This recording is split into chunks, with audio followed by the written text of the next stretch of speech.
For the past decade, concussion safety has been a hot-button issue in the football world. Now, the Florida High School Athletic Association is implementing new rules to protect student athletes. ABC 7's Dwayne Lindo is joining us with more on the impact of those changes. Dwayne. Well, Haley, these new rules are designed to protect student athletes by reducing hard hits during practice. But according to local coaches we spoke with, they've already been implementing these techniques for years. Palmetto coach Dave Marino has always been in the business of protecting his players, instilling the importance of safe tackling. Most of our hitting is done on Monday, and then it gradually diminishes throughout the week. And so, when I looked at the new rule, it's basically what we've been doing anyway. A new rule that the Florida High School Athletic Association is making official, limiting live contact in football practices for the upcoming season. We're in the process of beginning to gather data with regards to the concussions that take place at each school every year, not just in football, but in every sport. Many other injuries that kids can get by live contact. We feel player safety is paramount. Live contact is defined as drills with game-like conditions where players are taken to the ground. With concussions on the rise, that contact is being limited in the regular season to 30 minutes each day and no more than 80 minutes each week. Live contact is also prohibited on consecutive days.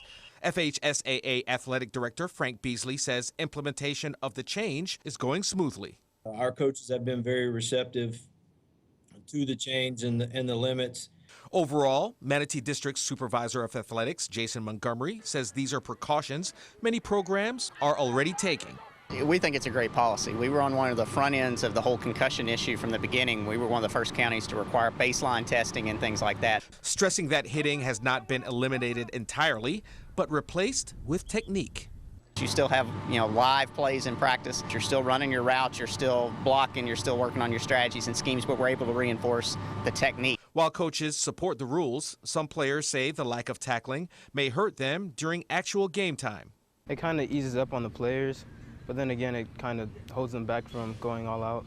It's a lot of injuries nowadays, but also it's football, so you got to be tough out here. Montgomery says safety in practice will pay dividends during games.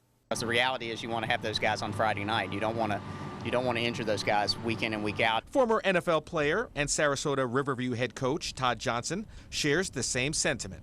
I was taught and learned in my career that you don't need to bang and hit and have big, huge collisions throughout the week to learn what you need to do on game day. The rules are straightforward, but with many football programs around the state, many are wondering how these rules will actually be enforced. Each coach has to turn in a practice schedule weekly to their athletic director at the school, and we will reach out to individual athletic directors to gather those practice schedules. Schedules will be collected at random to make sure coaches are complying with the new restrictions.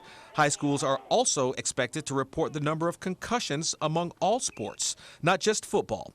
Marino says these rules will keep players in the game longer. Now, you're not going to be 100% healthy with the nature of the sport being a contact sport, but that's the goal. Can you get into that playoff run as healthy as possible?